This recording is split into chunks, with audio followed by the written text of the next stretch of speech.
In this video, we are looking how to check the train times for any destination. So for that, we need to download the app Where is my train.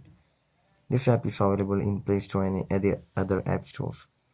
So right here you can search the station you need and also the station you need to reach, and also find, just tapping find trains, you can see the time right here. So these are the trains right there.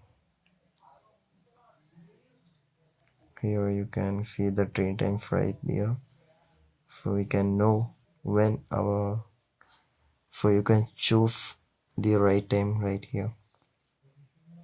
Also in the right side there is some options. There we can see if the train will runs daily or is it a special train or etc. So this is the simplest way to find the train time by using Where is my train app. So I hope this video was useful for you. Just do like, share and subscribe to our channel.